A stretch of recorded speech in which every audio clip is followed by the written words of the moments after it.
Bună trecerea cu 180. 180 cu desprindere. Bravo, Lari.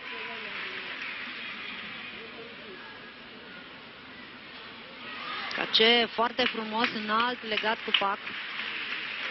Și acum trebuie să urce din nou. Roată în tălpi, încă o dată cu trecere. Prima dată a fost cu 180, acum simplă. Șapoșnicova se numește.